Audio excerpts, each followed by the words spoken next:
우리는 흔히 침묵은 금이요 웅변은 은이다라는 말을 많이 하죠. 특히 우리나라 같이 유교 문화권에서 자란 사람들은 어릴 때부터 말을 많이 하는 것을 부모님들이 싫어했어요. 많이 제약하죠. 특히 어른들 앞에서 말을 많이 하면 어떻게 생각해요? 말 뱉고 한다고 생각해요. 그래서 버릇없다고 야단맞기가 일쑤였습니다. 뭐 여러분들이 이제 잘 알다시피 저도 유교 집안에서 자랐기 때문에 굉장히 어릴 때는 엄하게 자랐어요. 그래서 뭐 제가 하고 싶은 말이 있어도 아버지께 함부로 말하기가 참 쉽지 않았어요. 뭘 얘기하면은 야단부터 맞을까봐 겁이 났기 때문에 그래요. 왜냐면 어릴 때부터 그렇게 그런 분위기나 환경 속에서 자랐고 교육을 받았기 때문에. 어른들 말씀하실 때는 어떻게 해야 됩니까? 네, 조용히 해야 되는 거죠. 듣기만 해야 되는 거예요. 우리는 그렇게 자랐다는 거예요. 그래서 그런지 모르겠지만 우리나라 사람들은 남 앞에서 자기의 목소리나 주장, 의견을 잘 개지를 못해요. 특히 당연한 목소리를 내야 할 때도 못 내요. 그리고 더욱이 자기보다 위치가 높은 상관이나 윗사람에게는 더더욱 그래요. 그렇지 않아요? 굉장히 그래서 우리 사회가 경직되어 있는 사회라고 하잖아요. 근데 또 이게 너무 누적이 돼서 뭐 이렇게 우리나라 사람들에게 있어서 그 내재된 화가 생겼는지 모르겠지만은 이와 반대로 자기보다 만만한 사람에게는 어떻게 해요? 막 큰 소리 치고 윽박 지르죠. 네? 일방적으로 명령하는 식으로 하죠. 그걸 요즘 흔히 하는 말로 뭐라 그래요? 갑질이라고 하죠. 갑질. 이 갑질이 왜 나왔겠어요? 이런 우리나라의 사회 문화, 이런 배경이 있었던 거예요. 여러분 유럽에서도 물론 유럽이나 미국 같은 서방 국가에서도 뭐 갑질을 하는 사람이 있긴 있겠죠. 그런데 우리나라 사람처럼 이렇게 어이없는 갑질하는 것은 사실 좀 보기가 힘들어요. 왜 그러느냐? 말이 없는 걸 미덕으로 여겼기 때문에. 말 많이 안 하는 게 미덕이, 침묵이 미덕으로 여겼기 때문에. 그리고 그거에서 교육받고 가르쳐왔고 그 교육에 자라난 결과예요. 여러분 한번 여러분들의 학교 때를 한번 되돌아보세요. 학교 교육도 그래 왔잖아요. 그래서 스트레스가 계속 쌓이는 거죠. 아마 여러분들도 저와 같은 세대를 살아왔기 때문에 잘 알 겁니다. 우리가 학교 교육을 받을 때 어떻게 받았습니까? 선생님이 일방적으로 불러주면 우리는 어떻게 해요? 그냥 공책에 써왔어요. 노트 필기하는 게 미덕으로 여겨졌어요.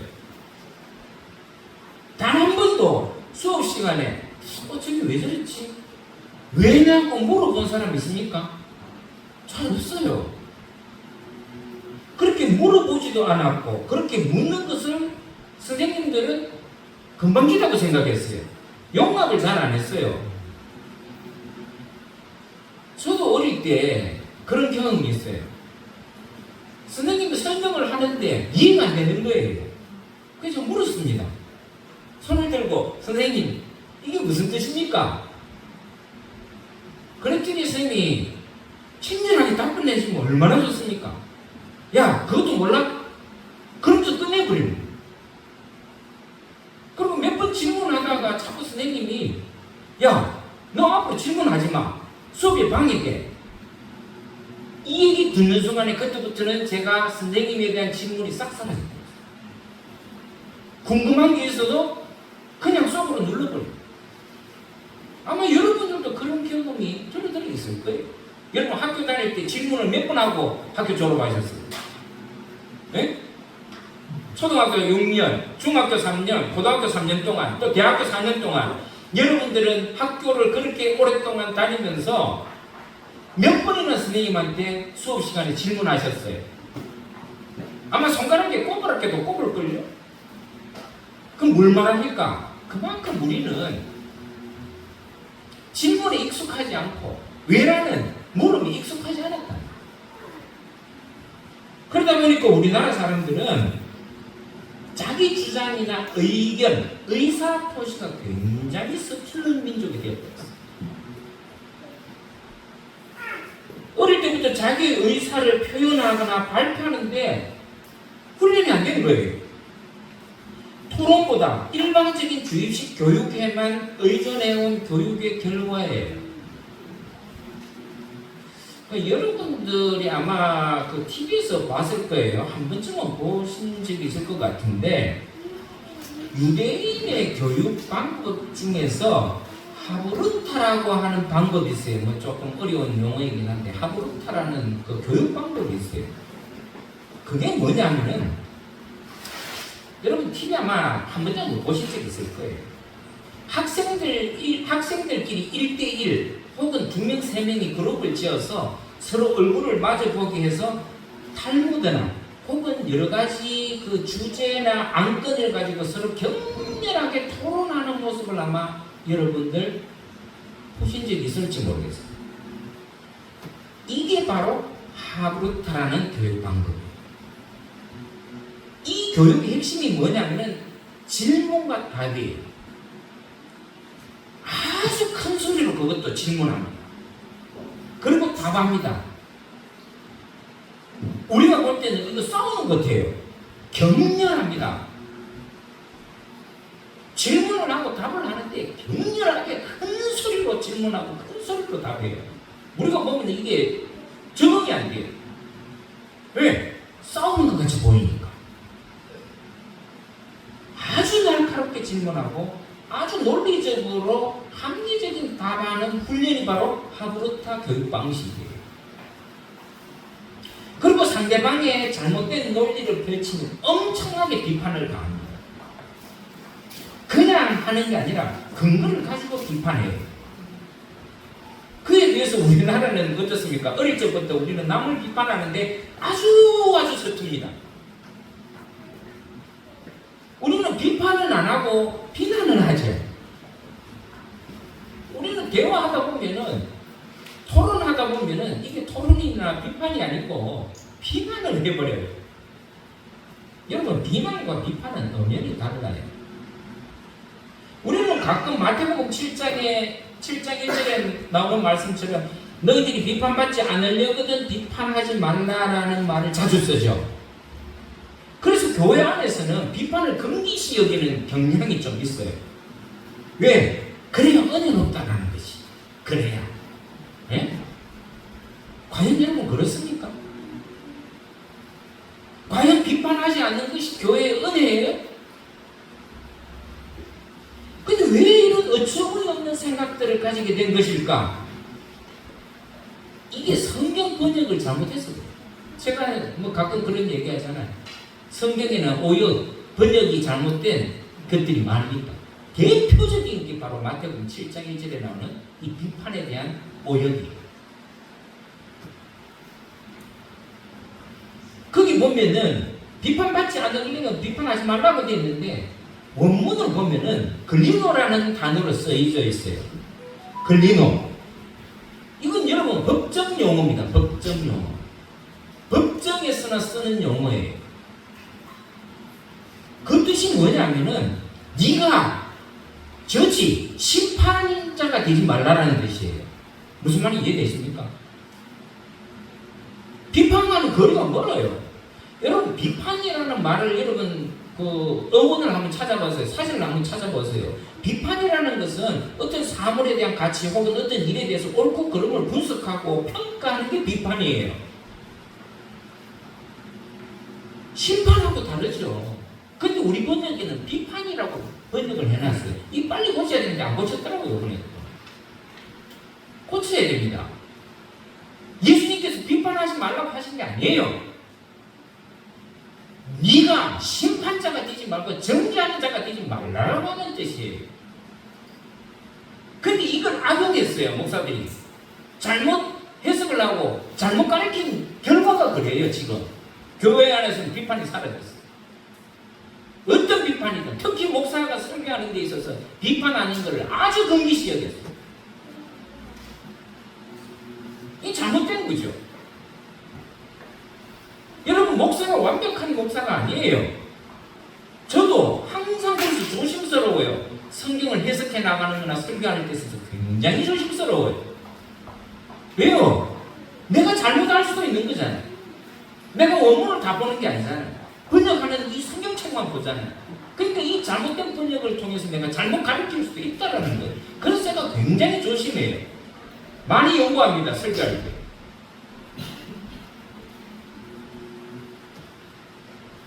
근데 우리는 이걸 혼돈해요. 비판도 못하게 입을 닫게 만들어버려요. 어디 목사님 설교에 비판을 하느냐?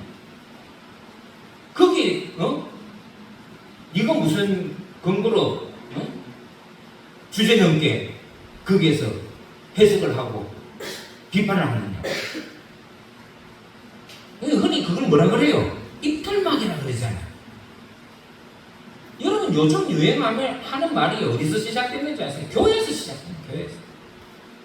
과거에서. 대꾸하지 말라는 것이죠. 근데 여러분, 우리는 이렇게 혼돈해버려요. 심판과 비판은 질적으로 다른 거예요.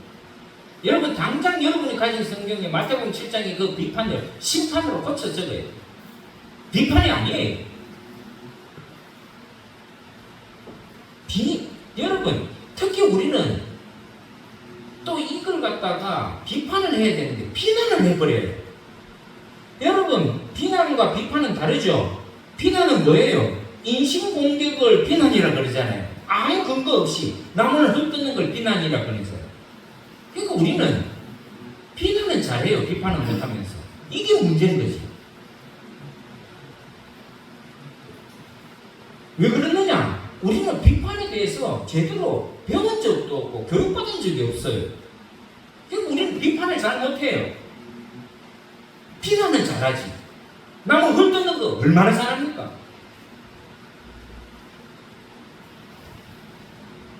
여러분, 비판은 어떤 가치에 대해서 그 일에 대해서 옳고 그름을 따지는 거예요. 분석하는 거예요. 평가하는 걸 비판이라 그런다 그러잖아요. 근데 우리는 그 어떤 사안에 대해서 옳고 그름을 따져서 분석을 해요, 안 해요? 안 해요. 내 기분에 안 맞으면, 내 생각이 안 맞으면 딱 그냥 비난해버리잖아요. 자기 생각하고 틀리면 아니야 그래버려요. 그러니까 대화가 안 되는 거지. 그 여러분, 우리나라 사람들이 대화가 부족한. 그럼 오죽했으면 옛날에 여러분 코미디에도 대화가 부족해라는 그런 코너가 있었죠. 아마 여러분 기억할 거예요. 왜요? 아니, 대화를 할 줄 모르는 거예요.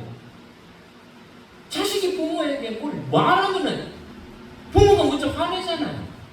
자세하게 이해시키거나 어떤 근거나 논리를 가지고 자식을 설득하고 하는 게 없죠. 일방적으로 야단치고 대든다고 그러고 미치는 거죠. 그런 상황에서 우리가 부모하고 자식이 대화할 수 있겠어요? 그냥 자기 생각하고 안 맞으면 비난부터 뭐예요? 여러분, 그거는 비판이 아닙니다. 옳고 그름을 따져서 얘기하면은 듣기 싫어해요. 옳은 것을 설명해서도 듣기 싫어해요. 왜? 자기 생각하고 안 맞다 이거. 그렇게 얘기하면 그게 맞나 안 맞나를 한 번쯤은, 요즘 여러분 인터넷이 얼마나 좋습니까? 그걸 펴서 찾아서 보면 여러분 요즘 얼마나 좋아요. 제미나이도 있고 챗GPT도 있고 바드도 있고 바드가 뭐 요즘 제미나이를 그 여러분 다 찾아봐요. 요즘 얼마나 정확하게 우리에게 정보를 제공해 주는지 몰라요. 그럼 검증해보고 맞는 얘기다 그럼 우리가 수용도 하고 그래야 되는데 우리는 어떻게 해요? 일단 나하고 생각이 안 맞고 의견이 다르면 딱 그냥 비난해버리고 거부해버리고 어떤 옳은 소리를 해도 받아들이질 않아요. 왜냐? 그런 훈련이 안 되어 있기 때문에. 그런 훈련. 그래서 아예 침묵시켜버리든지 입틀막을 하는 거죠. 입틀막. 그래서 여러분 교회 안에서 비판이 사라지고 무조건 순종을 강요하는 엉터리 같은 신앙인을 만들어내 버립니다. 여러분, 우리 요즘 한국 교회 안에서요, 비판이 사라졌어요.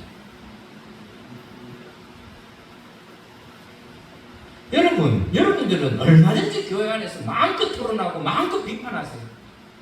네. 어떤 문제가 이렇게 여러분들이 생각나는 게 있으면 그거 얼마든지 개진하고, 아니 교회 덕이 안 된다, 뭐 분란이다, 뭐 시끄럽다. 여러분, 그런 생각을 버려야 돼요.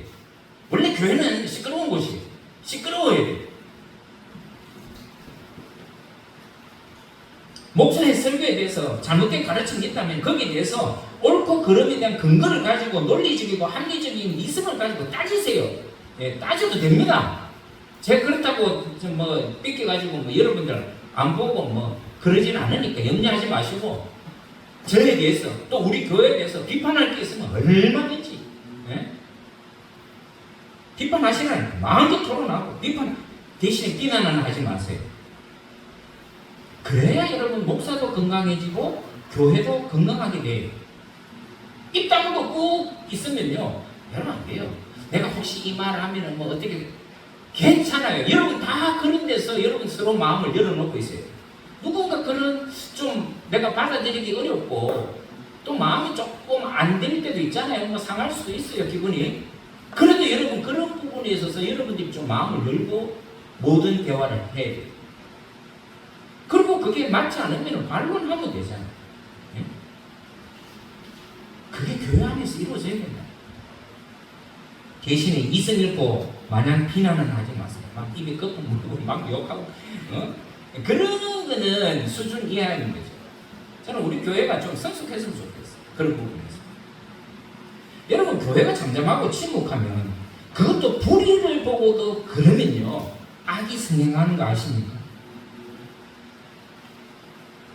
옳은 일, 정의로운 일에 있어서 교회가 침묵하고 외면하면요, 교회는 죽어요. 세상에서 외면당해요. 오늘 우리 한국 교회가 개독교라는 소리 듣고 한국 교회가 세상 사람들로부터 버림받는 이유가 뭔지 아세요? 세상 사람들은 불의해서 항거하고 외치는데 교회는 침묵해요.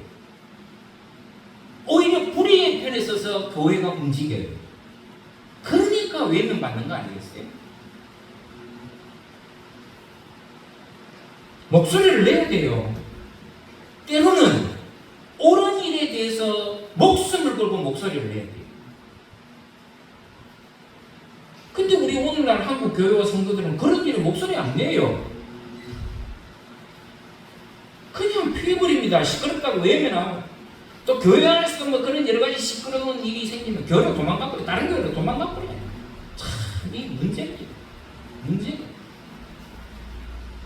거기서 싸워서, 네? 옳은 일을, 하나님의 정의를 세우려고 노력하는, 아유 귀찮다. 내가 떠나는 게 차라리 낫지. 여러분, 그거는 바람직한 방법이 아니에요. 바람직한 성도의 모습이 아니에요. 당당하게 소리 내기보다는 그게 더 편해서 그렇잖아요. 내가 뭐 없어진 건 내가 편하지. 그건 여러분 비겁한 행동이에요. 그러면 어떻게 되느냐? 교회는 더 불행에 빠져요.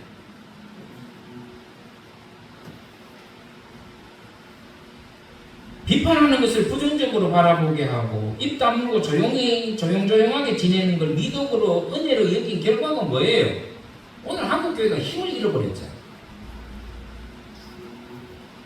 불의에 대해서 침묵하는 비겁한 교회와 성도들을 만들어버렸어요. 그래서 교회 안에는 불의한 자들이 교회를 장악해요. 이 이상한 방향으로 교회를 가게 만들잖아요. 그래서 요즘은 정상적인 교회를 찾아보기가 사실 쉽지 않습니다. 바른 말하고 정의를 외치는 사람과 교회가 또 이상하게 바라보게 돼요.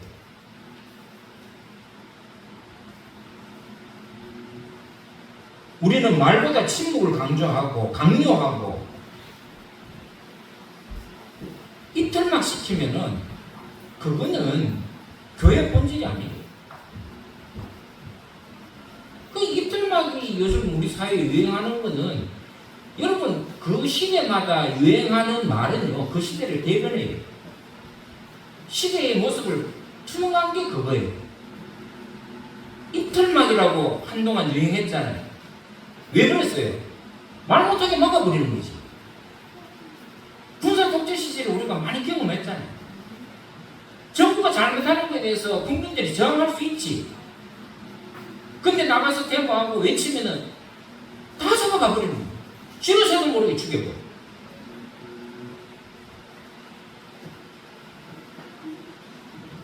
웃기는 현상이죠. 듣기 싫은 말은 안 들려고 하는 게 아니라 아예 입을 막아버리는 게 이틀막이잖아요. 여러분, 물론 생각 없이 말하는 것도 문제지만 더 큰 문제는 침묵하는 게 더 큰 문제라는 것을 여러분들이 인식해야 돼요. 왜냐하면 침묵이 너무 익숙해지면요, 말을 해야 될 때 말을 못하게 돼요. 그럼 어떻게 되느냐? 그 결과가 어떻게 되느냐? 악이 우리를 지배하고 비상식이 우리를 지배해요. 제가 원래 우리 교회 목표를 뭐라고 정했습니까? 성숙한 그리스도인이 되자라고 정했죠. 여러분, 다 이유가 있어요. 성숙한 그리스도인은 침묵할 때 침묵할 줄 알고, 외쳐야 될 때 외칠 수 있는, 그리고 불의와 정의를 구분할 줄 알고, 옳고 그름과 상식과 비상식을 구별할 줄 아는 그런 성도가 성숙한 성도예요. 불의에 대해서도 비상식에 대해서도 침묵하는 게 그게 성숙한 성도라는 게 아니라는 거예요. 성숙한 사람은 대화할 때나 토론할 때나 회의를 할 때 아주 잘해요. 아주 논리를 가지고 근거를 가지고 자기가 생각하는 말을 논리적으로 잘 주장할 수 있고 얘기할 수 있고.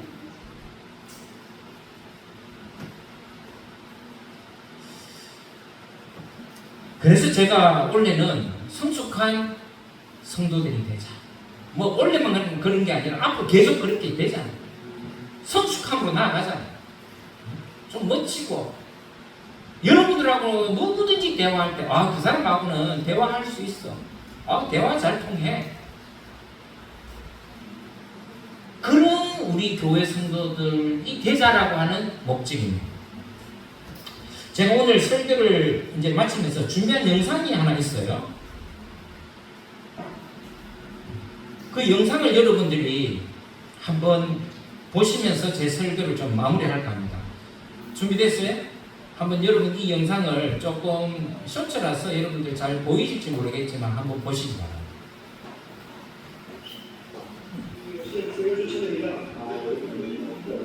학생들의 안전 교수가 학생을 쫓아냅니다. 소리 좀 높여주세요. 강의실을 떠나는 친구를 보며 양은 학생들을 수고하지만 소리 조금만 주세요. 학생들의 안전 교수가 아무 이유 없이 학생을 쫓아냅니다. 강의실을 떠나는 친구를 보며 양은 학생들을 수고하지만 역시 여기 수업을 시작하죠. 그런데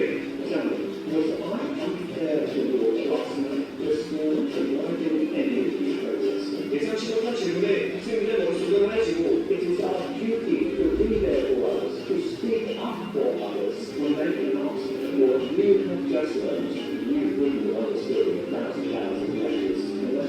그리고 이제야 교수의 이상행동을 이해하게 된 학생들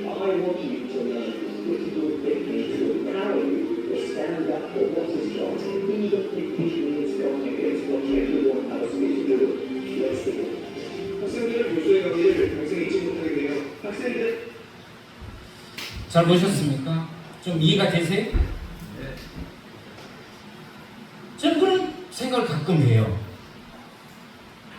침묵은 결코 침묵은 금이 아니라 오히려 악이 될 수도 있다. 여러분, 침묵은요 비겁한 자, 방관자로 만들기도 해요. 불이 침묵하는 게 금입니까? 그게 과연 금일 수 있어요? 그건 악이죠. 영상, 방금 여러분이 보았던 이 영상은 침묵이 불의가 될 수 있고 악이 될 수 있다는 것을 보여주는 아주 좋은 실험적인 영상이에요. 이 영상에서 교수가 이런 말을 하죠. 분명히 부당하게 자기 동료 학생이 교실 밖으로 쫓겨나가는데도 불구하고 아무도 이의를 제기하는 학생들이 없었어요. 그것을 보면서 내가 부당하게 학생들을 수업에서 내보내는데도 왜 여러분들은 단 한마디도 항의하지 않느냐라고 질문해요. 근데 여러분 그 모습이 우리의 모습이잖아요. 그리고 이렇게 설명하죠. 이런 부당한 짓이나 불의에 대해서 항거하는 것은 너희들의 의무다. 의무라는 거예요. 당연한 거라는 거예요.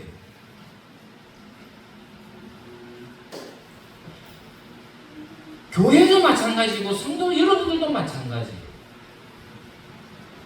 불의에 대해서 침묵하지 마세요. 잘못된 거에 대해서 입 닫고 있지 마세요. 말해야 됩니다. 지적해야 됩니다.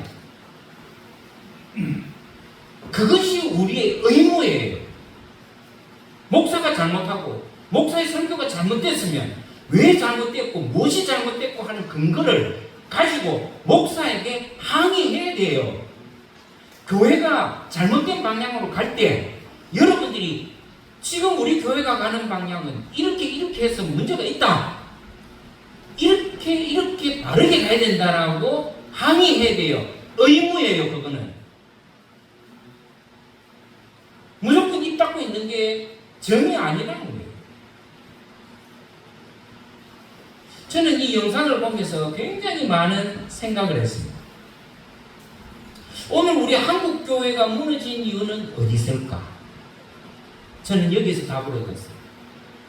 불의에 대해서 침묵한 결과. 잘못된 것에 대해서 침묵한 결과. 그 결과가 뭐냐? 불의한 거짓 선지자들이 이 한국교회에 판을 치고 거짓 종들이 지배하는 교회가 되었기 때문에 그래요. 주의 종도 똑똑해야 되겠지만 여러분 성도들도 똑똑해야 돼요. 여러분들도 똑똑해야 돼요. 그래야 교회가 발전하고 성장하고 성숙할 수 있는 거예요. 저는 우리 두란노 교회가 그렇게 되기를 진심으로 바랍니다. 비록 우리 교회는 작지만 그 어떤 교회보다도 성숙한 성도들과 성숙한 교회가 되기를 주의 이름으로 축원합니다. 기도하겠습니다. 자비로우신 주님 감사합니다. 오늘도 저희들에게 주신 말씀을 깊이 생각합니다. 우리가 외쳐야 될 때 외치지 못하고 침묵하고 살아온 적이 너무 많습니다. 또 잘못된 것을 불의에 의해서 얘기할 때 우리는 너무나 비난하고 방관하고 모른 척할 때가 너무 많았습니다. 우리가 때로는 그런 불의를 보고 외쳐야 될 때 외칠 수 있는 용기를 주시고 기도할 수 있도록 주님 축복하여 주시옵소서. 모든 말씀을 우리 주 예수 그리스도의 이름으로 간절히 기도드리옵나이다. 아멘.